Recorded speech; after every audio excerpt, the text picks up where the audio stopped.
Good afternoon, everyone, and welcome back to another session in our National Cybersecurity Awareness Month activities. I really hope you have all been enjoying our activities so far. My name is Zoe Duncan, and I'm a Tier 1 Security Operations Center Analyst here at the Jamaica Cyber Incident Response Team, and I will be your moderator today. So, this week we'll be focusing on citizens and communities, where we'll be empowering individuals and groups to take charge of their digital safety, because cybersecurity truly starts with you. Before we begin, just a quick reminder of who we are. The Jamaica Cyber Incident Response Team is a national body responsible for handling cybersecurity incidents across Jamaica. We operate under the Office of the Prime Minister and serve as a central point of contact for detecting, analyzing, and responding to cyber threats that affect both public and private organizations. Through initiatives like this webinar, we continue to raise awareness, strengthen national resilience, and promote a safer digital Jamaica. So today's topic is personal cyber hygiene. This is one that affects every single one of us. So, just like how we maintain good physical hygiene to stay healthy, cyber hygiene is about keeping our digital lives clean and secure. It's the day to day habits we practice, using strong passwords, enabling multi factor authentication, avoiding suspicious links, updating our software regularly, and being careful about what we share online. These small actions might seem very simple, but together they build a strong first line of defense against cyber threats. Leading today's discussion is a respected regional cybersecurity professional, Mr. Rick Logan-Stanford, a cybersecurity specialist at the Trinidad and Tobago Cybersecurity Incident Response Team, known as TTC-CERT. Rick brings over 13 years of experience in information security, digital forensics, and incident response. In his current role at TTC-CERT, he focuses on incident response, cyber law, and safeguarding critical infrastructure, while also promoting international collaboration. Rick's educational background is just as impressive. He holds a master's in security and digital forensics from the University of East London, a bachelor's in information technology from the University of Hertfordshire, and a diploma in computing information systems from the University of London. He holds several industry certifications, including Fortinet NSE2, multiple certifications from OPSWAT, Microsoft Certified Professional, CompTIA A+, and ITIL. He's also completed extensive training through platforms like Cybery in areas such as threat intelligence, forensic analysis, and ethical hacking. As an international speaker, Rick has presented at conferences like FIRST, sharing expertise on threat intelligence, digital forensics, and cyber law, emphasizing global collaboration and robust cyber defense strategies. We're truly honored to have him here today to help us better understand personal cyber. Please join me in welcoming Mr. Rick Logan-Stanford. Also, we want to have it a discussion. So if anyone has any questions, just raise your hand or type in the chat and I'll let Rick know.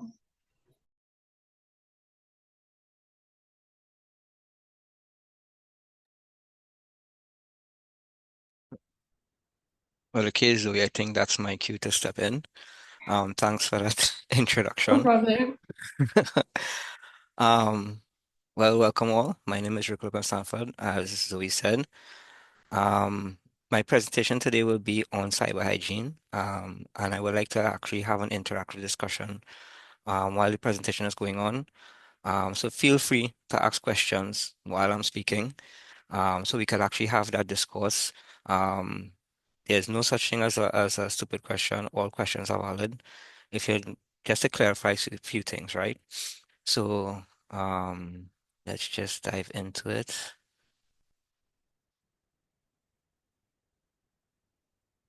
So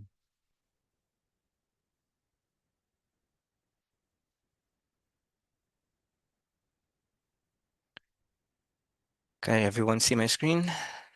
I'm unable to see the reactions on or the chat, so you'll have to tell me, Zoe, if you could see my screen.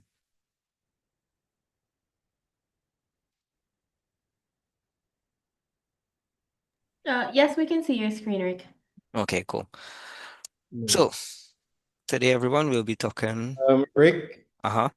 we're seeing your presenter's view, Oh, not presenter's view. Okay, sorry. Let me just. I don't know why you'll be seeing that presenter's view and not the other view.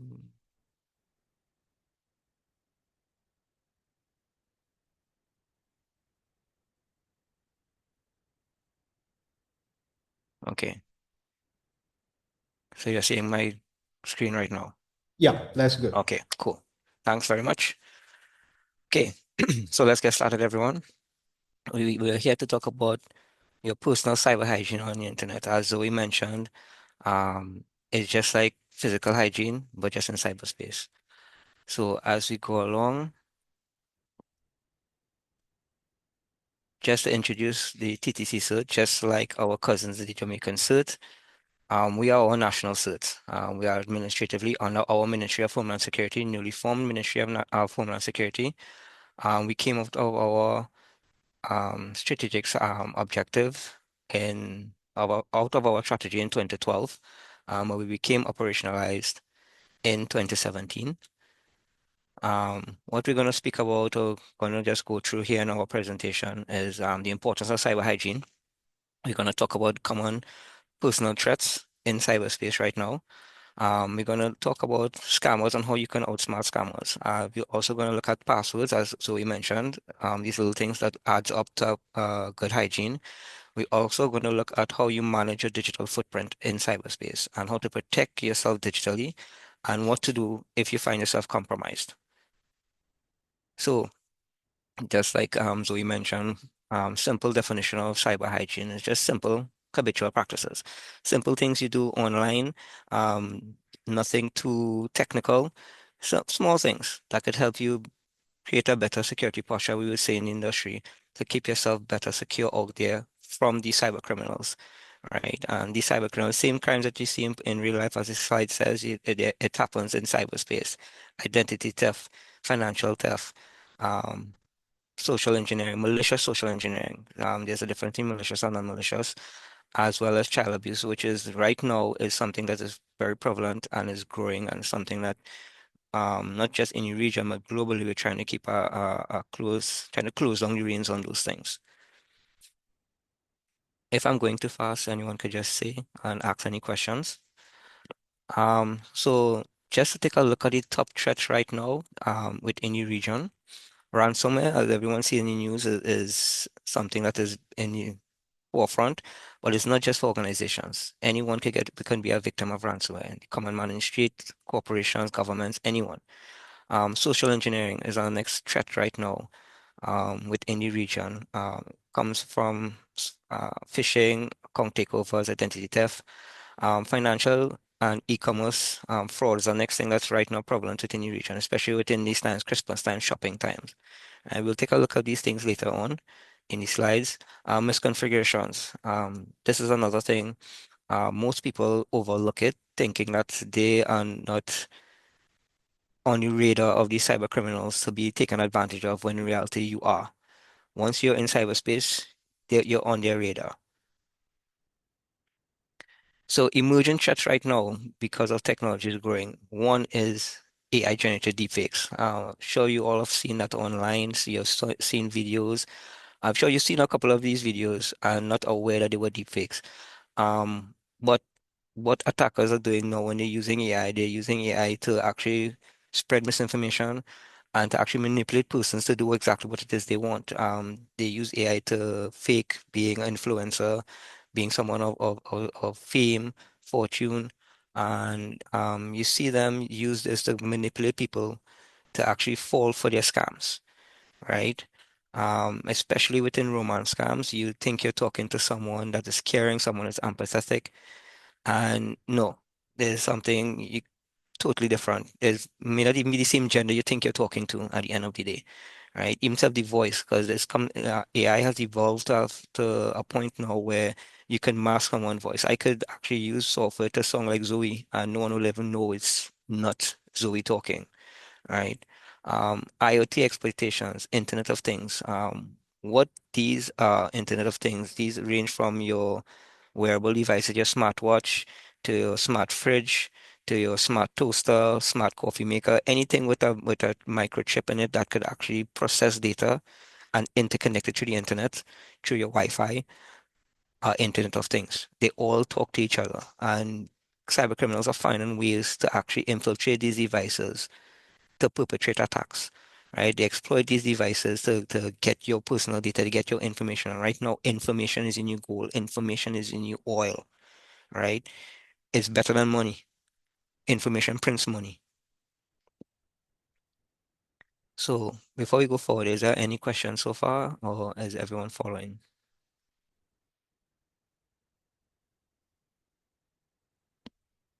If you have any questions, you can just raise your hand or type it in the chat.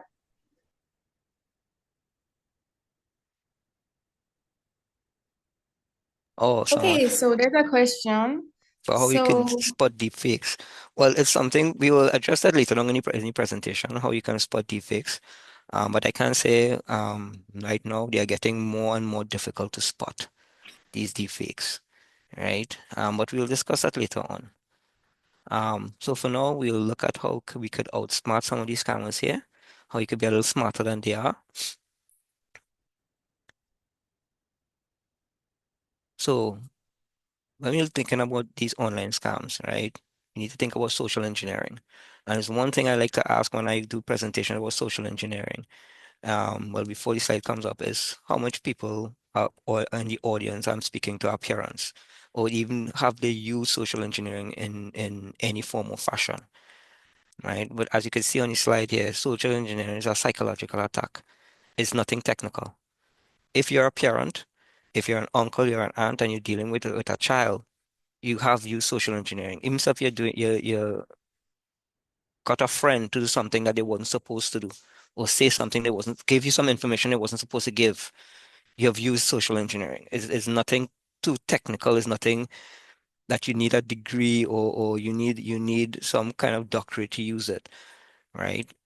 Simply enough, I could give you an example of social engineering. I use you walk up to a guy and you want to know his name, but you don't actually know his name. And you say, "What's your name again?" I forgot. You're Paul, right? And because they want to correct you, they will instantly tell you their name when they weren't supposed to tell you their name in the first place, right? Um, the thing is, it is low tech, but it is the most common way attackers use to get information and to get in the networks. Some of the biggest attacks that happened in history happened through social engineering. The attack on EA Sports that took place over 6 years ago was done by social engineering, right? A few others done through the same way. No big technical thing that to do about it. Just you're just basically in this way, you're hacking the human, right? It's nothing to do with any kind of computers or whatever, right?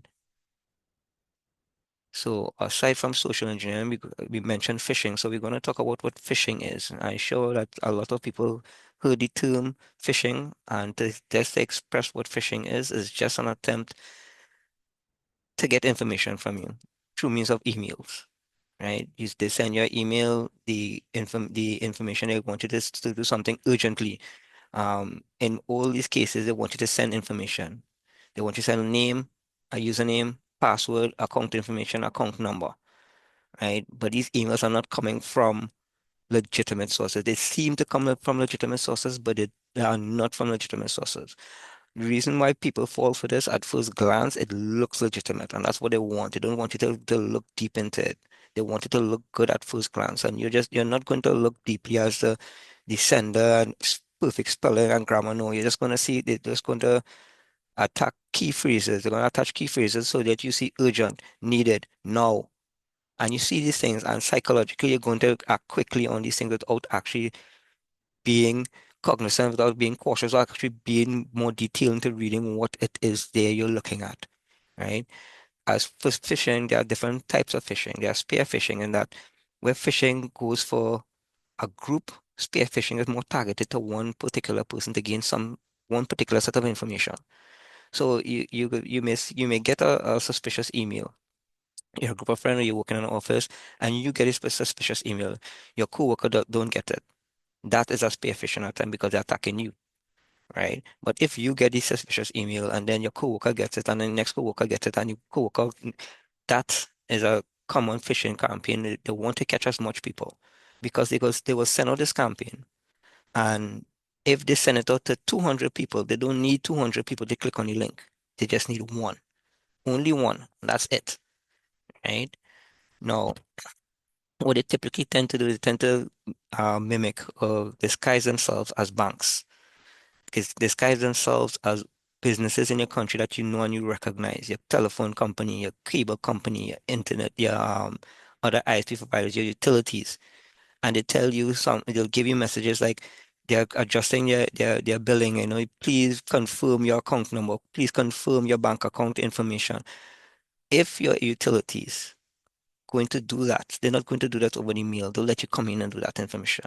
Besides, they wouldn't even need your banking information to actually to get your billing. They wouldn't need those information. They have it already. They wouldn't do these things on email. They want you to come inside because they want to verify it's really you giving them this information, right? What they hope for is for you to click on whatever link or attachment that they put in email. Because they're basing on your curiosity, you want to see what is in this attachment, right? To confirm it, so you're going to click on the attachment. If there's a link from your bank, you're going to click on the link because you want to see if the link will carry you to any specific place or carry you to the legitimate site. So you're going to click on it, and that's what they're banking on, right? Your curiosity. Um, Now what they're doing, they're moving, not moving out, but they're evolving to phishing, where they use phone calls. So whereas phishing is for mail, phishing is when they use voice, where they use the same artificial intelligence I mentioned earlier to mimic voices that you may think is really who the person really is, right? They will sound like your mother, your father, best friend, your boss, right? The phishing campaign was used in an organization last year where CEO secretary was called. She got a phone call, and on the phone was the CEO instructing her to wire $250 million on account, just out of the blue. And she worked with this guy for over 10 years. She knew his voice. It's his voice, right? And she was doing the same thing. And just as she was about to hit send, he walks in the room while the attacker's still on the phone, right? Had he walked in the room 2 seconds later, that whole company would have been out 250 million and should have been to blame.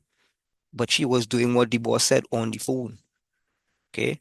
Um, Phishing is something now is coming up where they use QR codes, and they use that.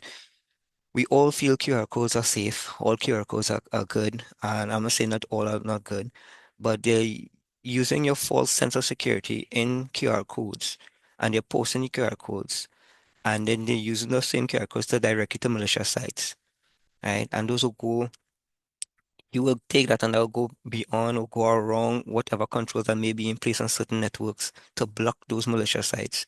The QR code will carry around those things, right? Because you're going to click on a QR code. You may not click on the link, but you see a QR code is, and you do that.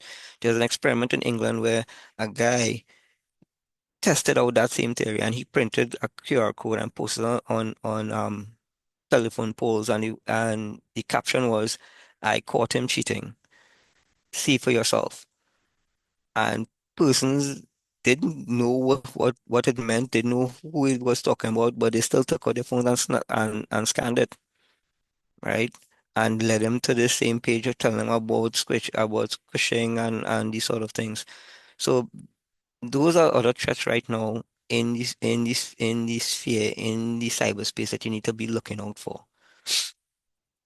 So if you receive suspicious mails or something appear to be suspicious, maybe it's wouldn't hurt to just to verify from the person who you think you're getting it from. It's really from them. Personally, myself, if I see a mail and there's certain keywords in that mail that comes up, I don't just click on it. I call. or send a text message on a different medium. Zoe, did you send me this email? Does this really come from you? Right? And if she says yes, then I go ahead. If not, I don't open that mail. Right? And some of my friends get very, very vexed with me for not doing that. Right? Um, if it comes fishy, chances are it probably is fishy. It wouldn't hurt to give it to somebody to check. Um, but when you're looking at meals, to check, there are 7 signs for phishing attempts, right? And these are the 7 signs here. One, check and see who it's from. It may say Rick Logan-Stanford, but the email is something totally different. Say if the email address might be Jeff Burns from whatever, whatever. How the email could be Jeff Burns and it's saying Rick Logan-Stanford from in the front of it, right? Um, Look at subjects. Most of the times they put urgent with the big exclamation marks to form this level of urgency, this anxiety in you that you have to do it now, push for that. Seeing a hand raised from a Leslie May. Yes?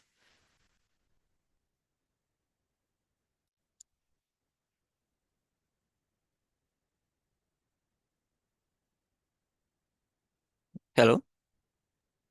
Leslie, Yeah, I'm seeing her hand raised. She has a question. um, maybe she can type in the chat. Maybe her mic isn't working. Can type.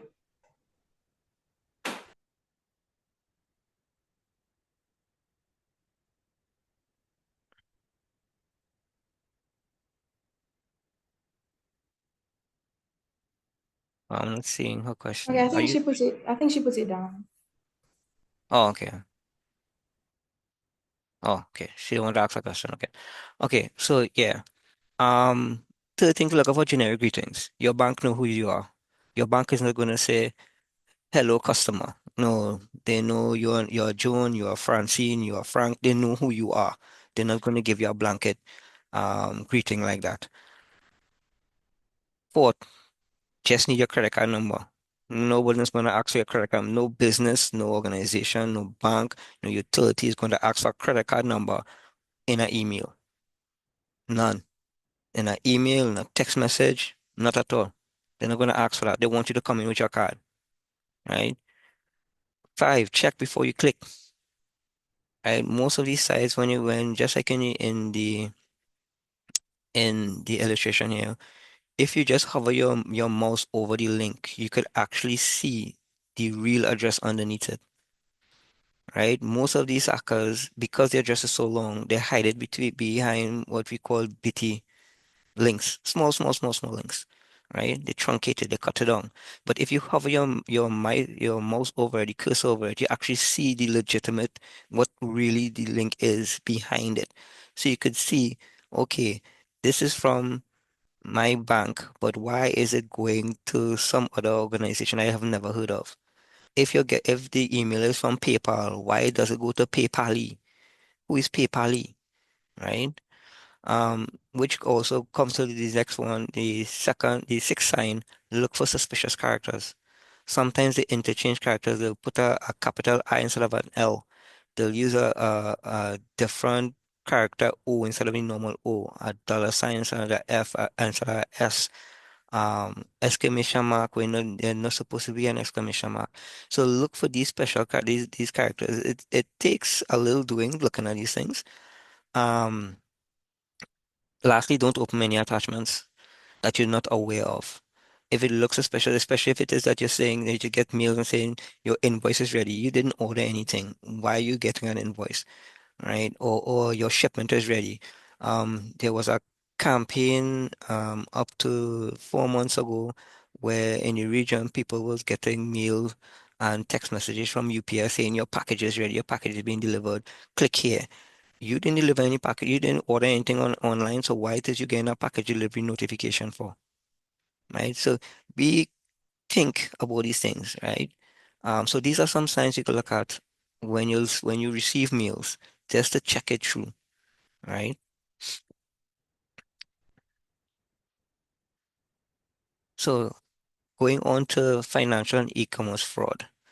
As I said before, now it's time for shopping, Christmas time. I like a joke I like to say, I like to tell my friends, Everyone is trying to get their child the G.I. Joe with the Kung Fu grip, right? So everybody's out to get the money.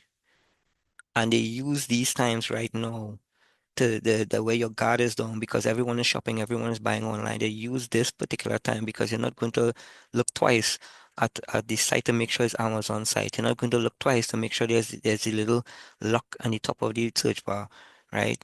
Or in cases like is Zoe is Cheyenne or Shein or whatever the name of the app is now that you buy. I don't know what the name of the app now, but it's like I think it's Cheyenne and Machine? Sheen. I Yeah. don't know the app, right? Well, Sheen, right, and Timu and these sites like that, right? Fashion Nova. And what Fashion Over? Well, Fashion Over and these things, right? They're going to look to target these sites because they know at this point in time everyone is going to shop for Christmas presents. Everyone is want to get the latest fashion, so they're going to mimic these sites and they're going to force you or redirect you to go to these sites. You go on Google and you type it in and they will manipulate the Google search to put theirs on the top. And you're gonna click on the first thing. You're gonna click on the first Shein and the first Temu or the first Fashion Over, thinking it's the legitimate site when it's not the legitimate site you're clicking on. Right? So those are the things you need to look at. Even if you see it on big caption, Fashion Over, look at the link at the bottom to ensure that it's that particular link you're going to. Right? Which is said on the slide, you can see fake online stores and marketplaces they will come up with these things because they know at this point in time people want to make sales, people want to save money, or people want to get, like a friend of mine will say, they want to get big bang for the buck. They want to make the money work. So they're going to look for the deals, they're going to look for the discounts, and you're going to see this big 20% discount, 30% discount, and you're going to see it on Instagram, you're going to see it on I know TikTok does have as well TikTok, and they're going to see it on Facebook, and they're going to see it for whoever uses Facebook, and you're going to see it on the social media platforms where you're going to see these ads, and you're going to say that get these Ferragamo for 90% off for only $2, and you're going to jump on that because you're going to get a pair of Ferragamos for $2. And who's gonna tell you the difference if it's real or fake? You don't even know if you're gonna get the Ferragamo for the $2, right? And you go and you pay these sites and you never get it. I've known victims of that already. When you go online and you see these things and you're gonna say it's too good to be true, when in these cases it really is, because where you gonna get a pair of Ferragamo Balenciaga for 2 US, right? Good ones for 2 US.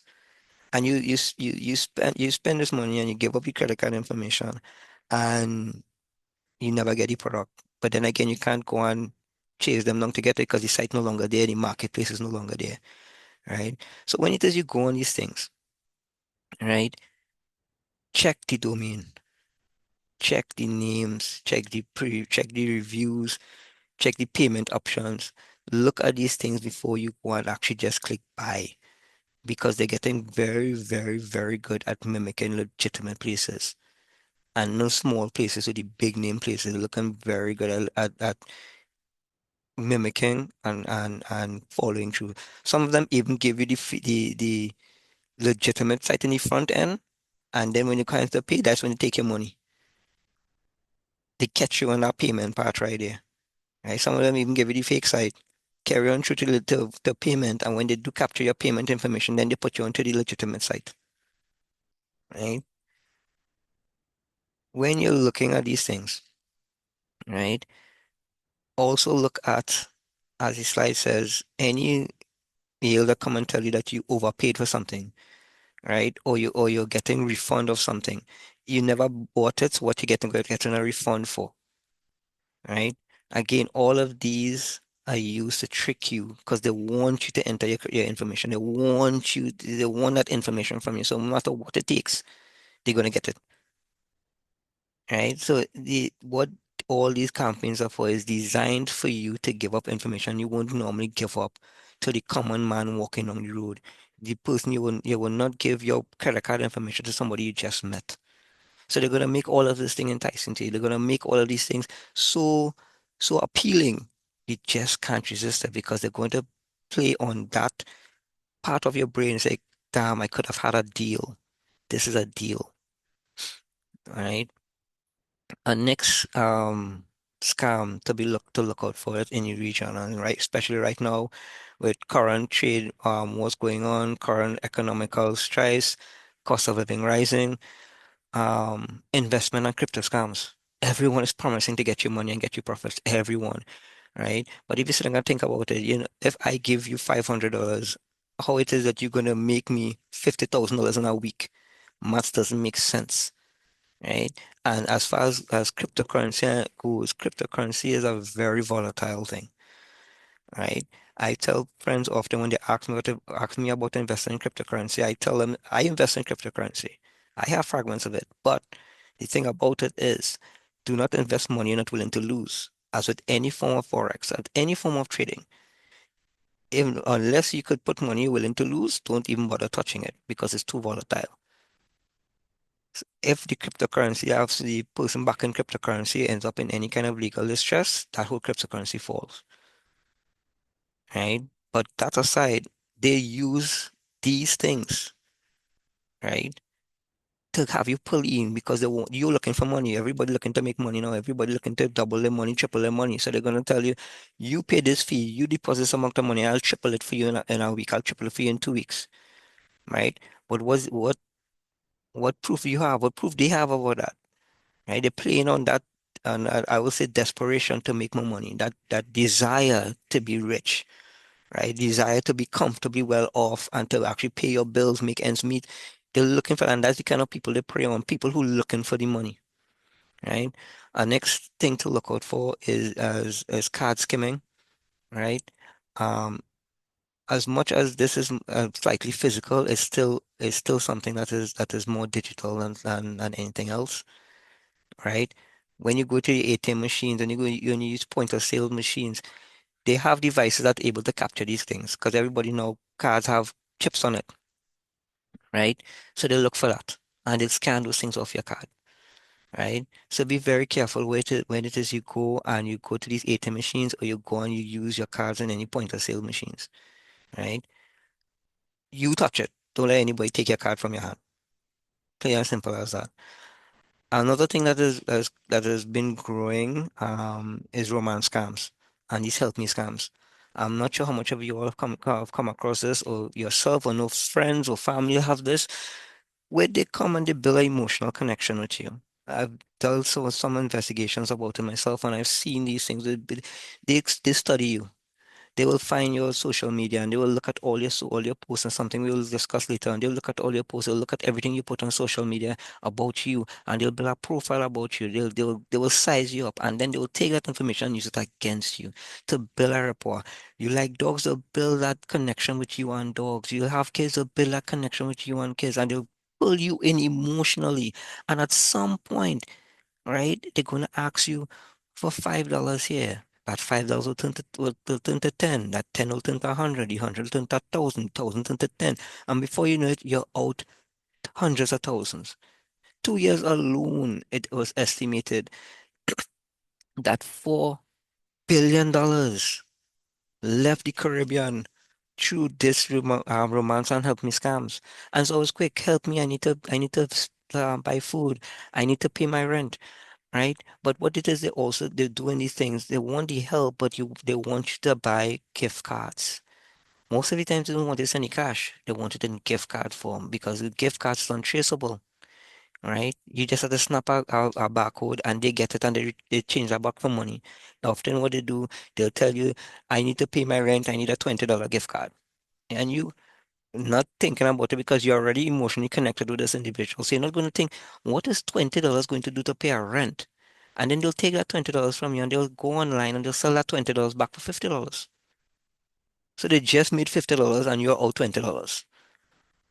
But you think about it, when you start giving, they don't stop taking. Because if you give 50, chances are you will give 100. And if you give 100, chances are you'll give 1,000. Because they're preying on your bleeding heart for them, for your feelings for them. So they're gonna play on that, right?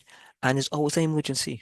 It's always I need to eat or I need to do this. It's always an emergency to get that from you, right? So you need to look out for those things as well. So before I leave the slide, it's just a mention, it's Christmas time. It's coming into Christmas time. Be very mindful. They like to operate around this particular time because they know everybody money out there. So they're looking for people with money, right? Things to be aware of online, right? Before we leave in this section of it, stay alert to scams and phishing. Don't click on links or emails you don't know, especially links in WhatsApp messages. Don't click on those things that you don't know what it is, right? Because even so with WhatsApp message, you click on that link, and before too long, you lose control of your whole account, and everybody on your contact list get the same link, and everybody else gone. And you use your information to commit other frauds, right? Watch out for urgency of any mail, any messages, spelling errors.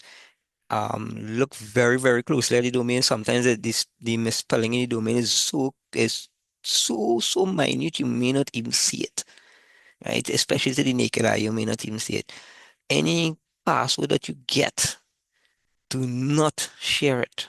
Especially when it comes to any kind of accounts, your bank account, your email, any one-time password, you don't share it. Not even with your shadow, not at all. Um, be very suspicious of hotline sites. Be very suspicious of anything that bringing a deal to you that's not a legitimate site, right? Buy from known vendors, people you know. Avoid paying with gift cards. Like I said before, that is how they use it. That's what they use to wash money in a sense. That's how they remain untraceable, right? Also, log out of your banking apps, right? When you're not using it, and don't log into your banking apps when you're in public, please. We'll discuss why it is for using public Wi-Fi later on, but that's one practice to not leave these things. Anything with sensitive information, do not access any sensitive information when you're on public Wi-Fi. And log out of it when you're not using it. Don't just leave it on your phone, just open just for convenience sake. It takes a little more time to log in, log out, log in. It's worth it, right? So here we're just gonna look at passwords being the key to your kingdom. Now, gone are the days where passwords are just 8 characters. Now the standard is 16 to 64 characters for your password. And note spacebar is a character. So what it is now, we don't look at passwords, but we look at passphrases. I'll show you an example of what a passphrase looks like in the next slide. Also use a unique password for every account. Every single account has to have a different password. Rick, there's a question. Uh-huh. So, one moment. So, somebody's asking, HTTPS only means the connection is encrypted, not that the child is trustworthy, not that the site is trustworthy. Cyber criminals now design fake sites that look completely legitimate. Safe browsing isn't about spotting the padlock, it's about thinking before you click. Mm-hmm, mm-hmm. That's what the person says. So can It you would comment comment. on that? No, it's so yes, the cyber criminals have evolved to this now, and you seriously need to think before you click on these things. And what that person is alluding to or brought up in that statement is that right now, before cyber criminals would use um very sketchy servers to register their sites.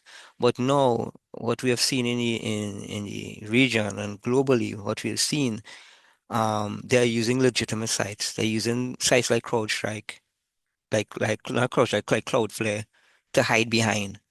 Right? They're using legitimate cloud services to create their sites and everything, and to look legitimate and to look like it's secure with the encryption and everything, which is kind of bad for us because if it's encrypted, kind of difficult for defenders and pen testers to actually track them down because of that encryption. But once it is that we could identify that the site itself is not legitimate, because there are ways to identify whether the site is legitimate or not. But for the common man on the street, right? Like that the comment said, you still need to think. The truth of the matter is controls are there for controls. No control is bulletproof. Any professional that say that this control is 100% bulletproof, I could tell you they're lying, right? No control is 100% bulletproof. These controls are there to help protect you because you need layers. When you look at hygiene and we look at the end of the presentation, you need to do it's not just one thing you do and you're safe for life. No, you need to do this and this and this and this. The objective of these layers is to frustrate the attacker, right? The objective is to delay them. Because for me to I put on my red hat now and talking from a pen test and a red team side of the table, time is money. I'm not going to take I'm not going to waste a whole day trying to get information from one individual. That is one whole day of I'm not making money, which leads to the password, to this password. This is why they say the 16 and the 64 character password. That is the new standard, right? I am, when it comes to cracking passwords, 8 character password is going to less than 2 seconds. I crack a character password. 16 character password, it will take me a little longer than that. It may take me about 5 minutes, 6 minutes. 64-bit, a 64-bit character will take me about a little less than a week. I don't have that time to just sit down to crack one password. Even so, if I'm using AI to generate that, the possibilities of those passwords going spiraling out. I don't have time. I need right? I need it fast, quick, in and out. I don't have time for these things. So this is what these layers are for. So when it is you do see these, even so if you see the HTTPS, that is just one layer. You still just because you see it, that don't mean fine. Everything else, no, you still need to think. You still need to look things through. You still need to double check all these things. The HTTPS at the top of the site is a layer, yes. It's a form of security, yes. But threat actors are using it now, yes, but it still doesn't take away the fact it is a mark of security, but it still need to look at everything else after that, right? Okay, Mm-hmm, thank you, Rick. So the next question is, can these e-commerce, when you're presenting on e-commerce website, they're asking, mm-hmm. can these e-commerce websites have fake reviews? Yes, yes. So, um, so we entering into a realm here that's a little off the topic of this. So the thing about it is, this is our next thing people need to understand. Even legitimate sites have fake reviews, right? I'm not saying that all sites have fake reviews, but some of them they pay people to put reviews on these sites. But even so, if there are fake reviews, you could still spot the fake reviews from the legitimate reviews. Fake reviews, they hype it up too much. They send it up, they make it sound like it's the bee's knees, is the greatest thing since sliced bread. Fake reviews make it look so unreal that this product is the best. There's no flaws in this product. But look at the time. Look at the times and the dates that these fake reviews are going up. Most of the times they use AI to do these fake reviews. They use bots to do these fake reviews. So the timing is like seconds, less than 2 minutes apart from these reviews, right? And you look at the sentence structure, you look at what they say, how they say it, you could pretty much see that it's fake, like it's too scripted for these things, right? So even stuff on legitimate sites like Amazon, I've seen some fake reviews on some Amazon products myself. You see it and I spot that, and you could actually not look at that review and go on to the legitimate reviews to see what it is. Insights in these sites often when you have to look at reviews, the fake sites is always fake reviews. There's not one legitimate thing on that site, not one legitimate review on that site whatsoever. Nothing. And most of these sites are the reviews be amazing, best product ever, best purchase, and there's no description or there's no explanation as why the product is the best thing. That leads on also us to show you how these reviews are fake because all they want to show you with the reviews, buy. So they're going to use those languages. Amazing, awesome, best ever because they want you to come to buy it, right? You're not seeing anything negative there, so they're only going to do these false positive reinforcement in your brain. Again, our next psychological, our next form of social engineering, they're going to use these false images and false messages, false words in your head to force you to say, hey, this is a good product, let me buy it. I see a hand from Jervis. Oh, before the hand from Jervis, there's a question in the chat. What about the use of quantum computing? Are we working towards countermeasures for that in terms of cybersecurity? I was actually waiting for someone to ask about that quantum computing part of the question, you know. So presently, quantum computing hasn't hit mainstream. It's now in its infancy, now coming out and now being used. Sadly, I would say no, we don't have anything in place yet. We are still trying to catch up to AI. That's the one thing about the defensive body. Going back to the blue side of the table, that's the one thing about the blue side of the table. We the red side are so much advanced, and I could tell you that because this is the problem we're facing on the red side. The red side doesn't have morals. They don't have rules. They don't have laws. They don't have keybacks. They don't have red tape. They don't have anything to worry about. They could just go ahead and do what they have to go and do. They have the resources. It's no longer one guy sitting behind a monitor with a hoodie, um, hacking behind a computer. No, no, no, no. It's organizations. It's corporates we talk about here, right? Huge conglomerates we're dealing with. They have the HR departments. They have training departments, they have accounting departments, they have a help desk. Believe it or not, they have help desks, right? They have team leads. They have and I could tell you, I've been in investigation where I've seen these org structures and I've been amazed. And all these persons are geographically spaced, but they work better than I and a company I know with everyone in the same building. Versus on the blue side now, we have red tape, we have laws, we have rules we need to abide by. We need to go and get approval for this, we need to get approval for that. They don't need approval. They have the funding, they have the money, they have everything to do. And so we are just catching up. So when quantum actually start to get mainstream, that is when we'll have to get to that level. But right now we're still dealing with AI development and AI and advancement in AI moving forward with deepfakes and how deepfake has become more um sophisticated now in the sense that previously with a deepfake, for me to actually mimic Zoe, I need to get at least 5 pictures of Zoe from 5 different angles, from side profile, front, back, all kind of different angles. And she will have to speak at least 5 sentences for me to get her, for that program to get her voice and everything.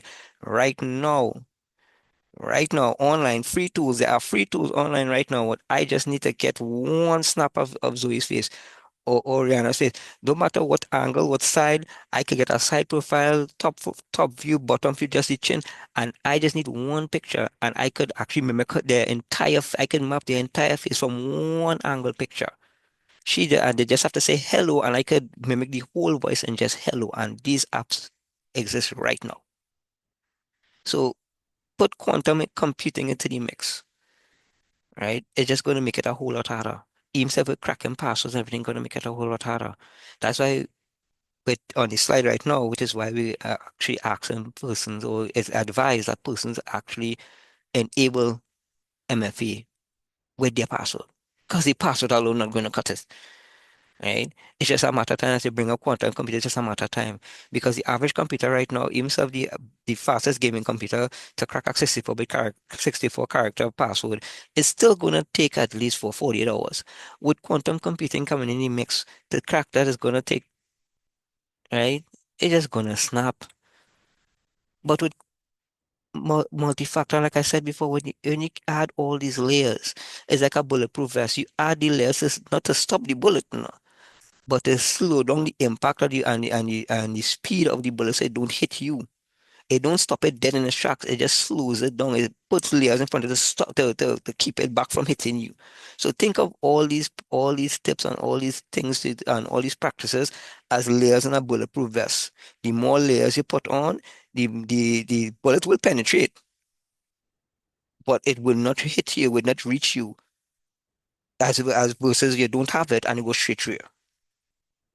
Right? So think of all these things as that, as layers that you need to put on, things that certain habits you need to do to keep yourself safe and to keep your cyber posture safer and stronger online because it's only going to get tougher with the advent of quantum computing, with the more advancements of AI, the more availability of AI, it's going to get tougher, right? Okay, well said. Well said. So, Jervis, you can unmute now and ask your question. Oh, okay. Oh, that wasn't his question? I thought that No, was that his was question. Anika Sealy. Hi, Rick. All right. So it's not a question. I just wanted to add a little bit. Rick spoke about the reviews, and from what I've been seeing, it makes sense, whoever asked the question, to consider the 2 and 3 stars reviews. Yeah. Because as Rick pointed out, most of the malicious ones, they're going to oversell. Those that give you a 1 star rating, in some cases, they are malicious. But 2, 3 tend to give you an The real idea as to thing. what Yeah. They give may you the go real review. right, what may go good and what may not. To Exactly. add to what Rick said about the credit cards and so as well, compartmentalizing your finances makes sense because it's Hmm. getting hard to tell the legit from the fake. But if you're using a debit card, for example, the card should only access the money that you're prepared to lose. So, and then you have the option based on your financial institution to freeze and unfreeze the card. So there are Hmm. things you can do on your end to protect yourself. And ask somebody before you put the information in there. Because remember, even if it is Amazon, and Amazon gets hit. And I think there was a report that they had a breach some time ago. Yeah, If the yeah. credit card details gets in the hand of the bad actors, then even though it was a legitimate site, you now have a potential issue to lose funds through that breach. So and that's why, according to, again, going back to what Rick is saying, it is about developing a culture of security. It's not just one thing. Hmm. I Hmm. know, Rick, I'm not following you. Just so happened that today, wherever you are, I am. You're sure you're not following me, right? You're positive about that, right? Okay.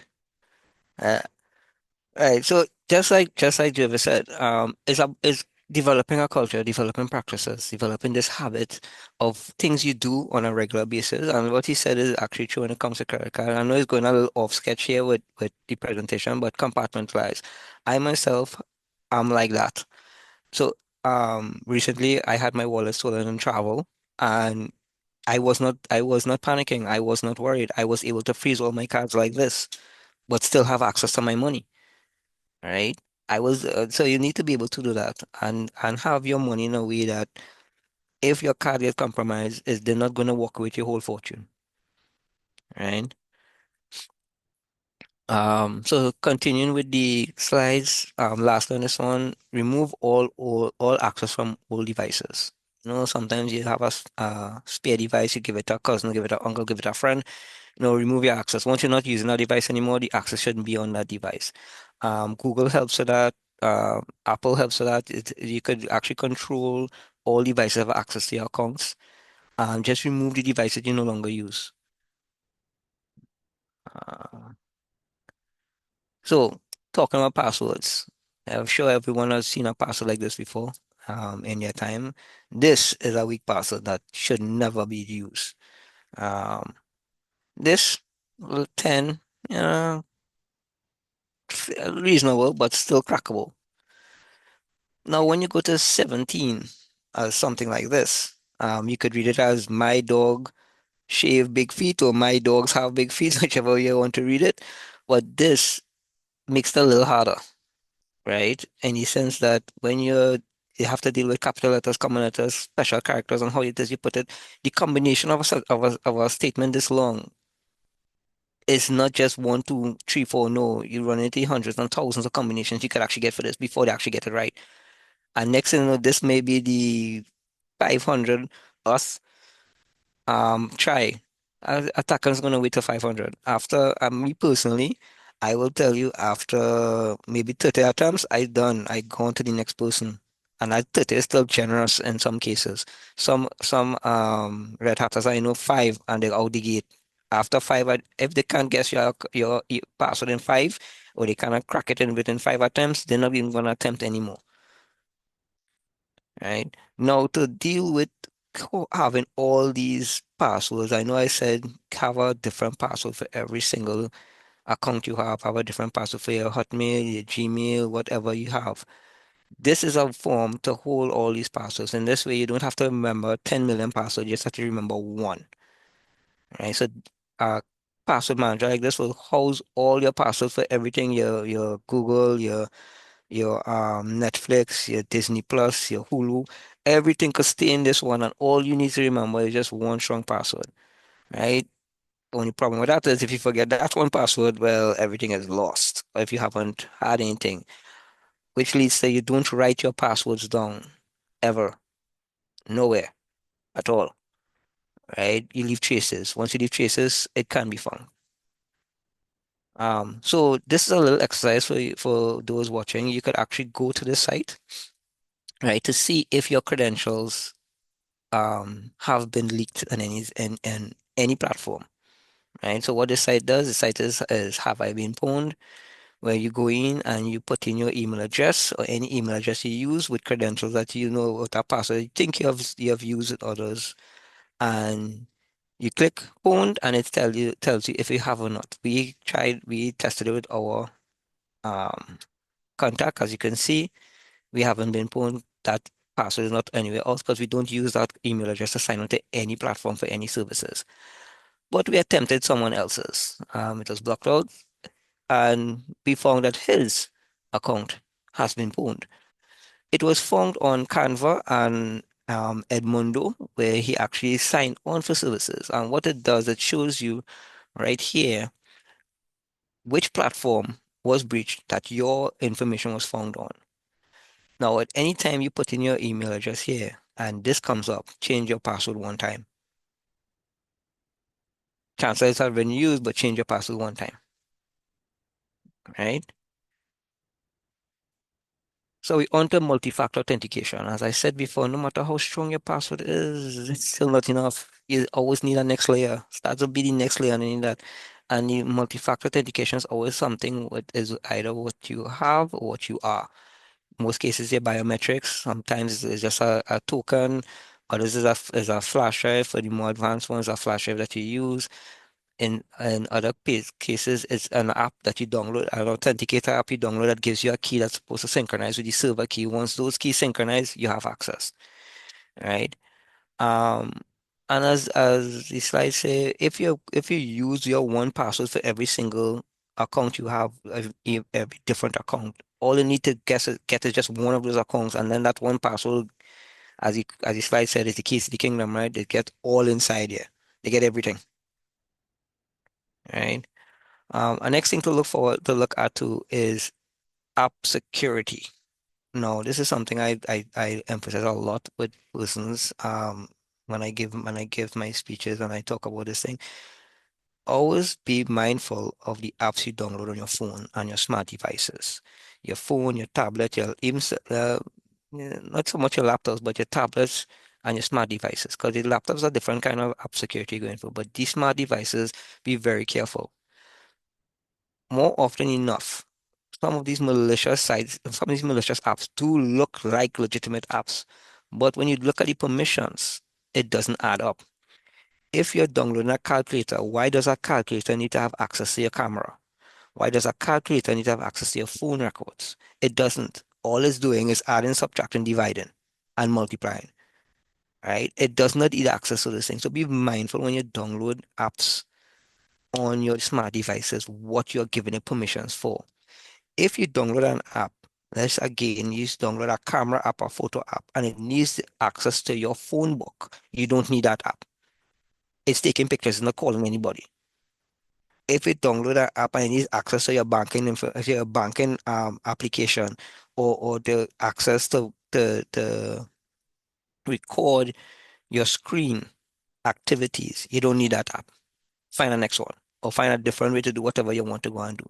Because these are how they put these apps in these stores for you to download. And when you download it, what you're gonna say, it's not working, you're just gonna leave it there.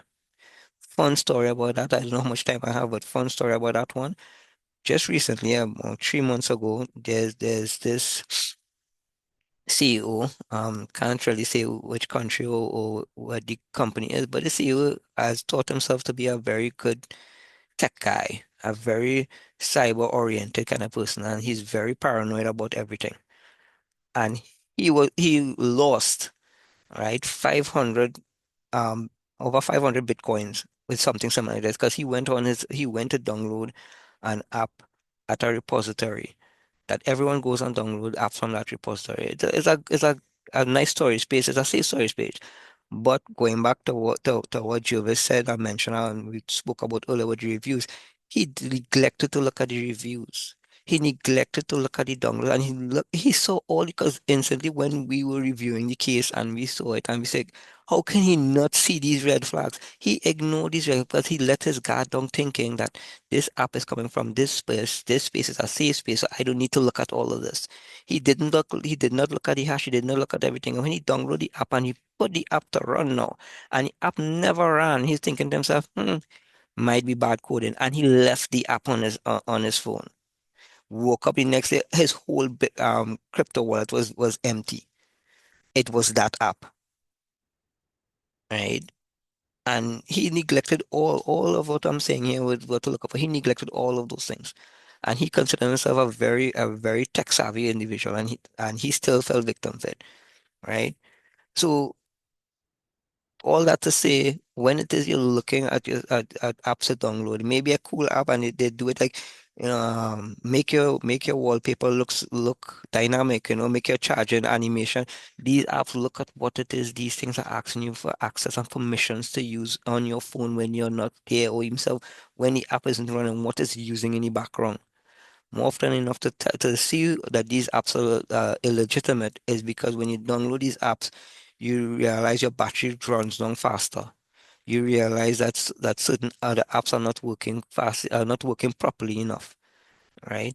You notice your bandwidth or your cell signal drops is because that app is in the background using those resources to do something it shouldn't do in the first place, right? And these are threats that are evolving right now. I'm not saying this to scare anyone. I'm just letting you know and be aware this is what's outside it that you need to be aware of. Right? So we're gonna just look at now managing your digital footprint. Um, so when it comes to managing your digital footprint, is what it means be very cautious and very mindful of what you put out there. Oversharing on social media is a huge thing. This is the honeypot for social engineers, right? Especially when persons like to put where they are in the morning, where they check in lunchtime, where they check in at dinner time, what it is they're going to drink for breakfast, what it is they're going to eat for lunch. These things, they'll use these things to build a profile on you, especially when you get too into it, when you actually put up and they will know who your mother is, your father is, your brother, your sister, your cousin. No, I'm not saying don't share information, but too much sharing information, they're actually giving them the handbook on you. The more they know about you, the more they could actually develop a campaign to socially engineer you. The more they could fool you and manipulate you. And like the post said, this was pre-COVID. Threat actors, let me say threat actors online, but criminals in real life, physical, would use this information to know when you're not home, when you're at work, when you're displaced that location, to either kidnap you, rob your house, or just rob you. Right? So be very careful of how much information you do share. Me personally, when I share I like to share when I travel. I like to post up pictures I take out. I post those things after I travel and I come and I'm back home. I don't even say when I travel, where I was. No, I just post nice pictures and that's it. Right? When you're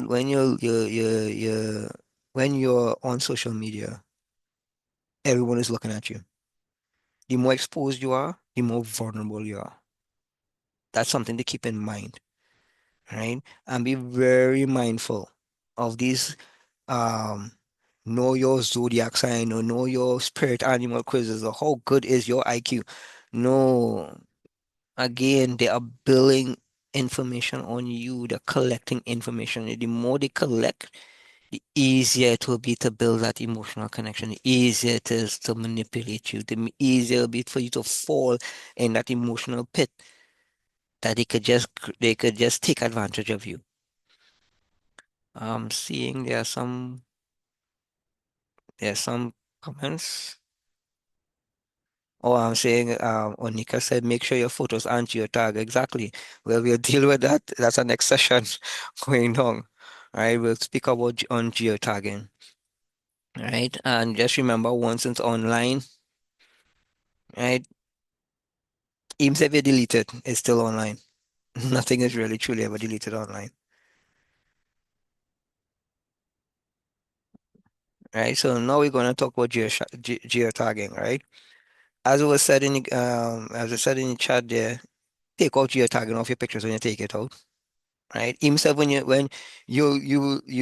geotag something live, right? Your post, your videos, your photos, I said they will use that information to track your motion, track your movements. Take it off. Right? And especially with social and how and Facebook does it now when you're at a location at for a certain period of time with geotag at that location. If it's himself you're standing at you're standing in Kingston buying I don't know, buying a Guinness, and you stand up by that again, you stand up by that bar for more than 5 minutes, and you open your Facebook to send up to post something, it will geotag you to that location because the GPS is tracking you there. So turn off location tagging on everything, right? Before you even share your image, take it off. Right? And as I said, as I mentioned, share the pictures when you reach home. Don't share when you're outside. Especially when you travel and you're outside. Don't share them to those things when you're outside like that. So it's on social media. Personal messages something different, but in social media, you don't put it outside, you're on social media. Right? Wi-Fi safety. This is something a lot of people don't really give consideration of public Wi-Fi. Because when you go in public Wi-Fi, woo, free Wi-Fi, you don't have to pay for it. You could use somebody else's Wi-Fi. Well, I don't need to pay for it. I could just use the portal Wi-Fi. No. These are also playing grounds for attackers, for threat actors and criminals, where they could actually intercept your information because the Wi-Fi is not protected, because this access is just open to everyone and free. They themselves could actually get into it. And there are techniques that they could use to steal your information that you're sending across. Because chances are you may be using that Wi-Fi to, like I said earlier, to do some form of banking. You have to transfer money to a cousin, you have to pay a bill, something like that, and you use the free Wi-Fi to access your banking information. Right? They could actually steal those credentials with certain techniques, right? So to avoid that, that's why I mentioned earlier in the presentation, you don't use public Wi-Fi to send sensitive information. You use public Wi-Fi to shoot a message, to check flight itinerary, checks personal email. You don't check anything that contains sensitive information. You don't do that on public Wi-Fi. And if given the junction, if it's possible for you, always prefer mobile data over VP over Wi-Fi or use a VPN, which is what I do. My my phones are constantly running VPN. Even on mobile data, I run VPN, right? Nothing just passes by in any of my devices. Everything always flies through a VPN. Right? What the VPN will help encrypt your information and ensure that no one else could just eavesdrop and get and steal your information at any point in time. Other point here, turn off auto connect and Bluetooth. Bluetooth once was a safe medium, but now threat actors have developed techniques that could actually use Bluetooth to infiltrate your devices and steal information from that. Right? I've been in conventions where I've seen that happen. when they actually use your Bluetooth. That people think just for your headset and it's just to transfer information. No, they found ways to actually use the Bluetooth to get into your phone to steal your information, right? Also, any network that you're no longer connected to, forget it. You could always it'll be a task to go back to add it back, but always forget connections you no longer need in your phone. If you only visit that place once and you're no longer going to that place ever, let's say you fly out to Australia and you're never gonna go back Australia again, forget that um network, right? The minute you board that plane and leave Australia, forget it. Right? Another thing to look out for is misconfigurations. This is our next thing right now that is one of the top vulnerabilities that threat actors use to get into devices.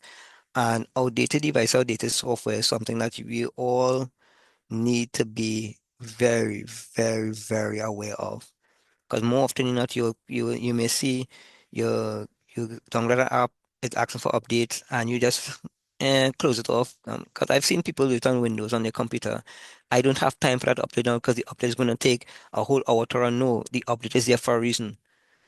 And more often enough, a lot of people don't actually check their phones for updates. They don't check the phone software or the OS on their phones for updates, and they just open, call, click, do whatever, and they don't check for these updates, right? Be mindful to have a practice that you check. I personally check every 2 days for updates of my OS and my apps, right? When you buy a next thing that cyber criminals take advantage of, default settings. You buy a Wi-Fi router, you carry it home, you see the default settings, you just leave it there because it's easy to remember, right? No, online there are a list of devices and companies are required to that. When you make a device, you actually post the default username and password online. It's not something that they go and do any big set of investigation about. You could just simply go on Google. You could go on Google right now and Google the default username and password for a Linksys router, and it will tell you all the three different passwords because it'll tell you not only the different password, but it'll tell you which username and password is for which model series of that device. Right? So when you get these devices, your tablet, your routers, never keep the default setting. Always change it. Right? And always configure your privacy settings on your apps and devices where possible. Not all devices may have it. Not all apps may have it, but once you have the option for it, configure your privacy devices, your privacy settings, right? So here we're gonna, Okay. before we go Oh, into digital, before you begin digital protection, Rick, there's yeah, a I question. see, I Yeah. see Ian Douglas has his hands up. Ian, do you want? Oh, he typed in the chat. Oh, What if okay. hypothetically you are unable to change those settings? Hypothetically, that device is not yours. No, for you not to be able to set those settings, there has to be a reason why. Right? Once you are the owner of these devices, once you are the owner of the account, you should have access to change these settings. If you don't have access to change these settings, something wrong. Because of data privacy laws and other international laws when it comes to data privacy and data protection, it also filters into the Human Rights Act rights to privacy and ownership of own data and access and everything. No company, no organization or vendor that's giving a product should are allowed to block you from changing your privacy settings. If your privacy settings is blocked, there's something else blocking you. It's either a different setting on your phone or device or a different setting on the app itself.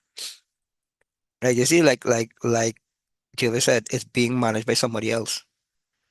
If it is, you can't change it. It's almost like, all right, you work for organization, right? Let's just say, sorry for picking on you so much, Zoe. Um, let's just say Zoe got her phone from work. and Zoe wants to change something on it, she would not allowed to do it, right? The boss locked that down. She can't change nothing on the phone. She had to come by me to change it. That's the only way, right? That's what I meant. That's why my comment was, if it is not possible that you could do it, that means it's not your device. You're not the owner. That means someone else is controlling, someone else have management over that device. That's the only way you will not be able to do this thing. Somebody else is managing it. Most cases, the other person managing this device is an employer. Or if it is you get the device through an organization, something that they manage everything on that device. They manage the privacy, they manage the installation of applications, they manage everything. So your interaction is very minimal, right? Does that answer your question, Ian?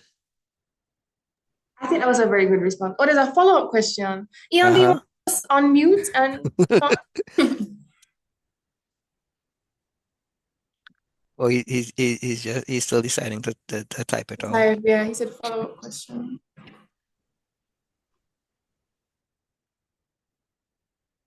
Oh, there's another question by Sabrina. Oh, she wants a copy of the recording. Yes, we'll have it's being recorded, so it'll be posted on our YouTube. So there's no follow-up questions from Ian right now? Oh, no problem. I guess he Okay. said, what am I to do if I request a change from the IP and it has not been applied? From the IP, from your service provider?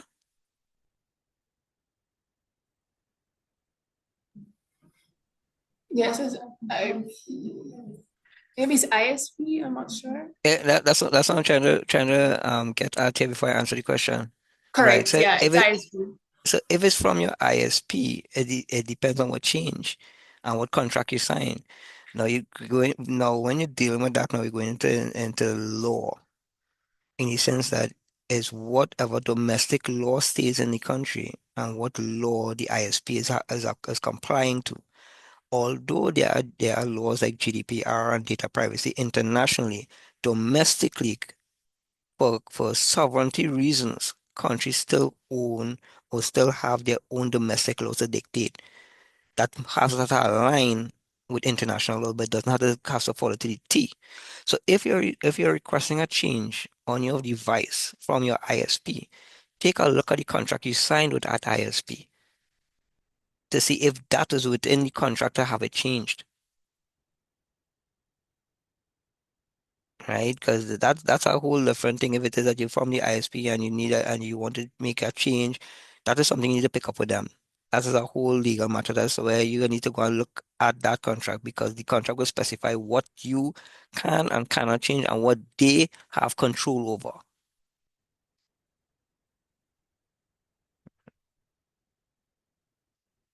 Right?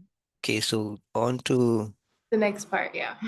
digital protection. Oh, we almost finished. We almost through people. So back to how to protect yourself online. Some of these things I know I'm saying over and over just to get it to sink in. Um, but just for starters, secure your devices. Make sure that your laptops, make sure your phones, all smart devices, even your IoT, your Fitbit, your smartwatch, the smart thermostat, make sure all of these are updated. If the auto update is can be enabled, enable it off the bat. On your smart devices, install a reputable antivirus software, right? Not something that it's been blasting. It's free, free, free, free, free. No, no, no. And I'm not saying that all free not good, but still not all free good, but not all free good, if you understand. Find something that's reputable that you could use on your devices. I have I myself have antiviruses on my phones. There was a day, and I'm sure Jervis and I was the say age at this point. There was a day when you didn't even need antivirus on a phone because they don't think they're going to attack your phone. Now I have antivirus on both my phones, right? I have antivirus on my tablets. Anything that running that running circuitry and could take antivirus, I'll install antivirus on it. Whether be it Android, Apple, Linux, Windows, it have antivirus that could fit on it, right? For your smart devices, delete unused and suspicious apps. If you're no longer using the app, it's taking up space, taking up memory, get rid of it. Right? Back up all your important data. Right? Don't be like some people where your phone crash and all your information lost. I've known people like that already. Where the phone fell or the phone end up in water, the laptop in ill repair, and all data is lost. Right? For the common person, I will suggest the 3-2-1 version of copying. You have make sure you have 3 copies of your information. You have 2 medias. You want to be a flash drive. Next one could be a removable enclosure. You keep one in the cloud, either Google Drive, OneDrive, right? You keep one in the cloud because that'll be easy access for you to get back, right? Um, Question I was asked before about how Okay, detecting. there's a question. So Gulin I'm Gusta going too asks, fast. which mobile phone AV and VPN do you recommend? So I use Sophos Intercept X. For me, it's no, I'm not a seller of it. I'm just giving you my own personal preference, but there are a lot outside there. Um, I would tell you use one that's suitable for you.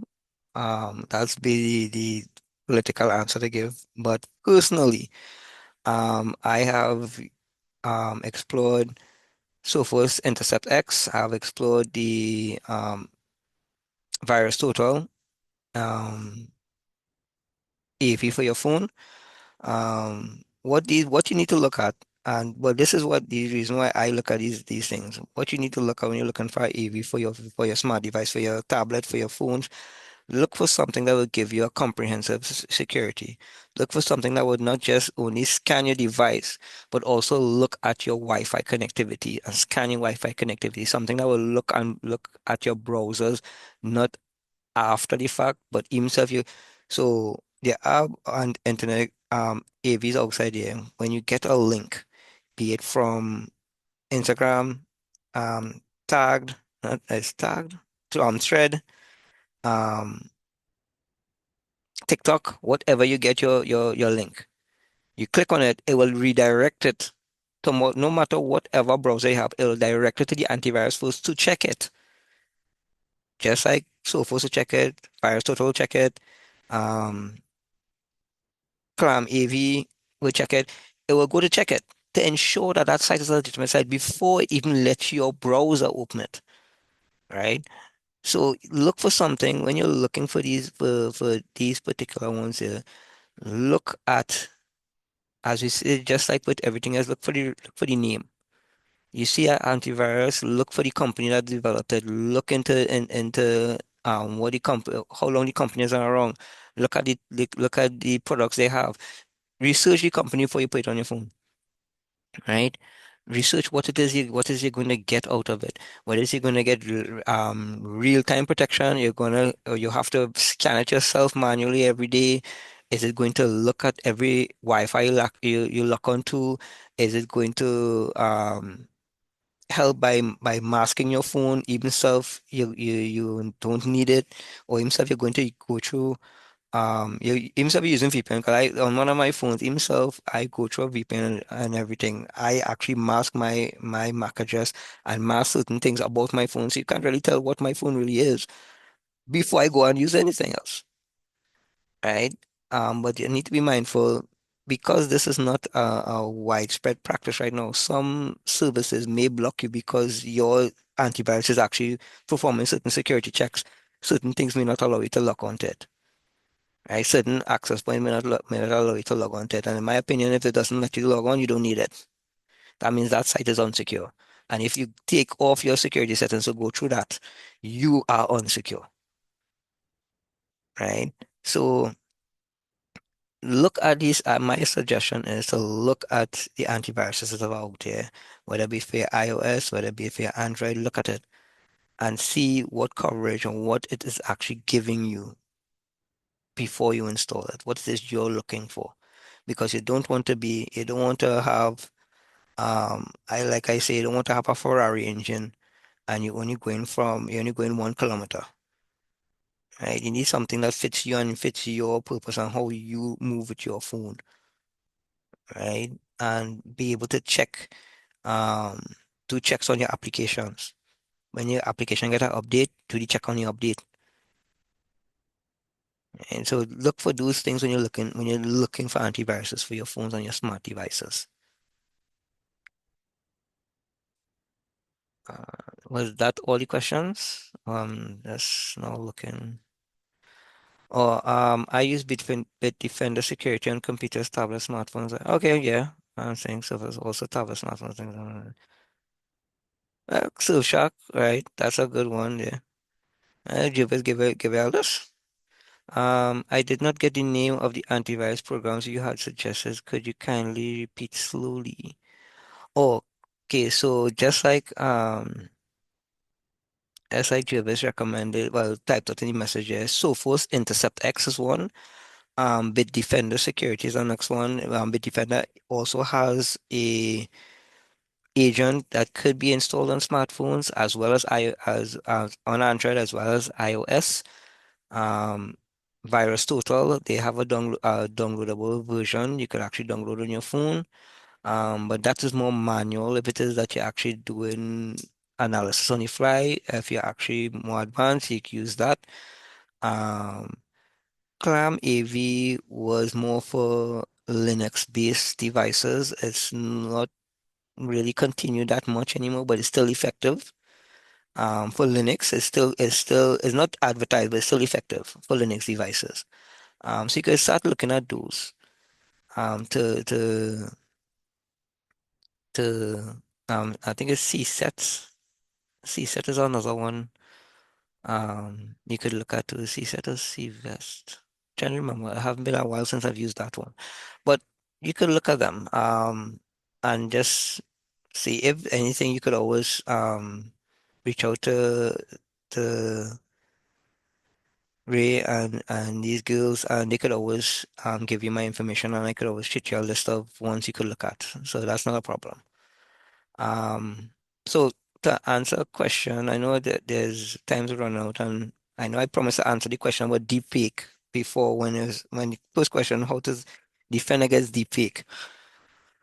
Um, as it says here, verify audios, and that's not really our defense against deepfake. That's just to tell you that be sure to verify any video before you send it.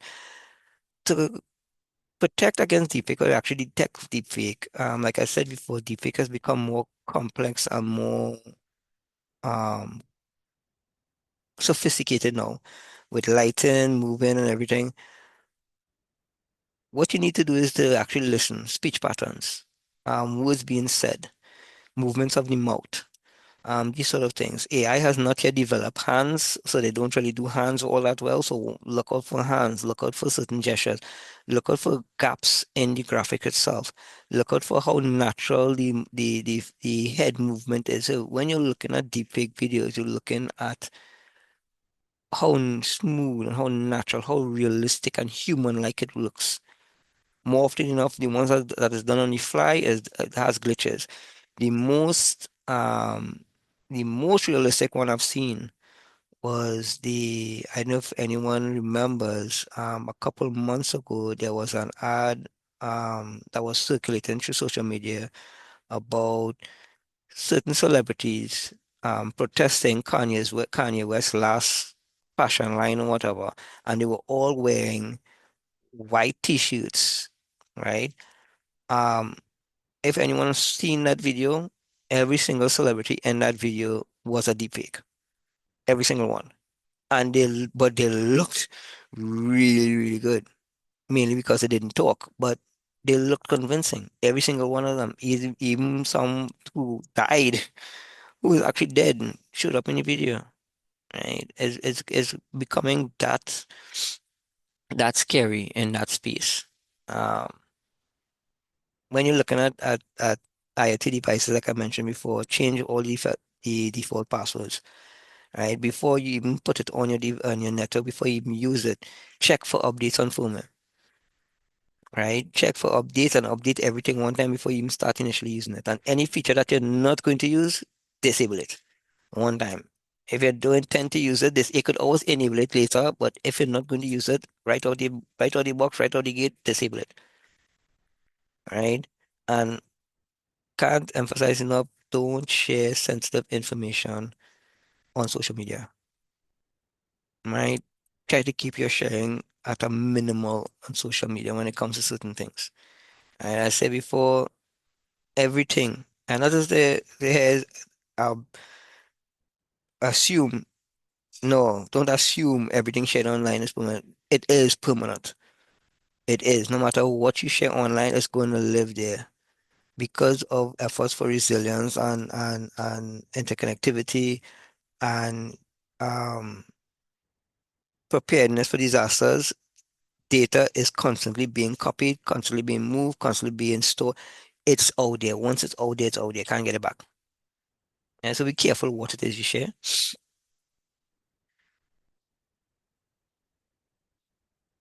And so here are some closing. Here are some cyber hygiene tips.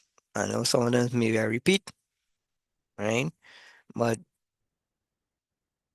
it needs to stick, right? Be aware and cautious online. Form good habits. That's the number one. Form good habits. Don't just click willy-nilly, just go down helter-skelter. Think. Share tips with friends. The more you share with persons, the more aware people there are out there makes it difficult for cyber criminals. And it stops the domino effect in the sense that if your family member gets affected, it wouldn't trickle down to you. Because if they know and their friends know and it spreads like that, less people will fall victims to the human scams or fall victim to the financial fraud, right? Um, Keep devices updated. Check for updates regularly. Like I said, I check for updates on my devices every 2 days. On my tablet, on my phones, even my PlayStation, my smart TV, I check for updates every 2 days. I check for updates to make sure everything is running smooth. Right? Be careful on public Wi-Fi. If you insist on using public Wi-Fi, have your VPN on, right? And don't access nothing sensitive, don't share anything sensitive on public Wi-Fi. Right? For parents, have parental control on kids' device and monitor what they do online. Just this morning, Jervis and I was in a different workshop, and we had a discussion about online safety, online children safety, and this is something right now that is growing where they're using platforms these kids have access to groom them, to manipulate them, to abuse them. So to monitor all they do online, right? Be like a hawk. Continuously learn. What you may learn today may be obsolete by this evening, maybe obsolete by tomorrow. One thing we say in the industry, what may not be a threat now, next 5 minutes might be a disaster, right? Technology is evolving, AI is evolving, quantum computing is on the horizon. Things are changing. Nothing is keeping stagnant in the cyber world. It's always dynamic, it's always changing, it's always moving, always growing. So you need to always learn, always know about new threats outside there and how to protect yourself. There are sites online um, that you could go to. You could go to a local cert. They have tips on their websites. They have resources you could go on to check to see about all new threats and protection methods against those threats. Use secure browsing, right, when handling information. As said before, even though it was mentioned before, some of these threat actors are using hiding behind HTTPS and legitimate sites. Still look at the site itself. Still be mindful of what the site have, what the site is saying, what the site is doing. Right? Be mindful.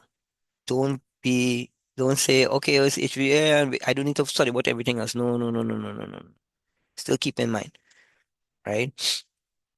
Verify all requests for information, especially sensitive information. right? In most cases, especially with banks, utilities, they're not going to ask you to give sensitive information online. You call your bank, they may ask you what your they may actually answer that security question. Got two-way handshake. They're going to ask you what the question is. They're going to ask you what the answer is. They didn't even want to tell you what the question is. They're going to tell you what the answer. They all just want to know the answer to your security question. So you have to remember all that. Right? If they call you and they ask you what your security question is and your answer, be suspicious about that. All right? Don't give any other sensitive information, date of birth, address, account information, credit card information. No, no, no. Right? Be cautious with QR codes. Some time back, some colleagues of mine, we were in a space and we were talking, and the concept came up of QR code poisoning, um, which is something that we're now seeing now filtering into the space here with the QR codes, where they actually put false QR codes in there to have you click on these illegitimate sites. Next, think before you click. I can't say enough how many times I tell my mom the same thing. Think before you click. Look at it, read it. You don't be hasty to click on what you see. Read it first, read it carefully, think it through. When you're using authenticators, try to use apps and preferably over the SMS codes, because the apps, they form a sync encrypted connection from your device, from the agent on your device to a server, right? And that cannot be intercepted. Whereas with the SMS, that can be intercepted, right? So interception is possible. So if you could use the application over SMS code being sent to your phone, use that, right? When dealing with mail, verify the sender before clicking, right? Double check the name it says is matches to the email address of that name.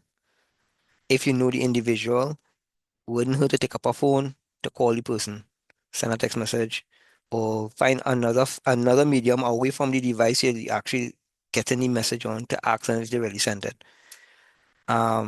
Lastly, I know this is not what we spoke about, but be very cautious about using public charging stations. There have been cases in not just America, but in Europe, where threat actors embed devices behind these outlets. So when you come with your USB cable and just jack in, they actually jack into your phone, which is what they call juice jacking. They use that cable to get into your phone to steal your information. The only way to stop that is if you use the brick that comes with the cable and plug it into a normal electrical outlet. Right? So be very careful when you're in public places to just plug in just a USB. I'm not and I mean airports, planes, bus terminals, subway stations, right? Better use your brick. Right? And as you said on here, staying safe online isn't about fear. Is all this is not to get you all fearful, not to get you all paranoid, it's not to get you to a point where you're not going to use social media, you're not going to use the internet or anything. No, you need to be aware, you need to know what's outside there. It's like I always say, for a child will run after a ball straight into heavy traffic because they are unaware of the dangers of the cars. They're unaware of the injuries that might happen. So they will blissfully run for that ball. But once they do understand the dangers of the traffic, they wouldn't run after you. They will be more cautious to not let the ball get to the middle of the road. And even if the ball does get there, they'll have certain precautions. They'll stand to the side. They'll look at both directions. If there's a street light, they'll press the street light. They will put these steps, these layers in place to ensure they don't get hit, so they could go and get the ball. It's the same. It's the same thing. They develop those habits. So be aware of the dangers and develop the habits to protect you from those dangers in cyberspace. Now, if you find yourself compromised or you think you're compromised, um, even if you feel something wrong, disconnect from the internet one time. Just unplug, take off Wi-Fi, disconnect. change password from on a different device. If you feel at any way that the device you have is compromised, is or has been hacked, or you're seeing any kind of suspicious activities, use another device. Once that is off, change it and put it on, change your password and report to your cert. In our case, it'll be SLTT cert, across here, it'll be GA cert, report it to them, right? Where possible, keep screenshots of any suspicious activities of the phone, keep notice of dates, and if messages, if possible, as evidence that something is wrong with your phone, be it that if you think it was cloned, if you think someone has control over it, right? These will help the investigation. These will help the matters go further. So prove or disprove if anything is wrong with your device. So that brings me to an end of my presentation and questions and answers. If there are any more questions in the chat, if anyone, I'm seeing 5 now. Okay, well done, Rick. We only have time for one more question. Oh, one question, okay. Yeah, so if anyone has any. But in the meanwhile, just to reiterate, I said, well done, Rick. So Rick spoke about the top cyber threats, emerging cyber threats, social engineering, phishing, app security, social media safety, how to protect yourself online, cyber hygiene tips. And I think what stood out to me were the 7 signs of phishing, which is like, who is it from? If it has an Yes. urgent subject, generic briefing. I just need your credit card number. Just check before you click. Suspicious characters. Don't get attached. Don't open attachments. So I think that's what, I hope everybody leaves with something today. Right. So if we don't have any more questions, I think that's it. That's it? Right. Thanks you everyone for coming. Please stay tuned to our social media for our next activities for Cybersecurity Month. And yeah, remember that nothing is keeping stagnant in the cyber world. So always know about new threats and how to protect yourself. Yeah, always keeping, I always say that you never stop learning. Yeah, never keep coming to things like this, educate yourself. And Yeah. The more you know, it's like G.I. Joe back in the day, the more you know, the more the battle you win. Now you know. So that's it for me, guys. If you want to reach out for anything, you could always talk to Zoe or Ray. They could reach out to me at any point in time. definitely. Right. It was a good evening. I hope you all walked away with something, and especially good practices. At least develop one good habit from today and build it going forward. All right. Bye, Okay. everyone. Okay. Bye.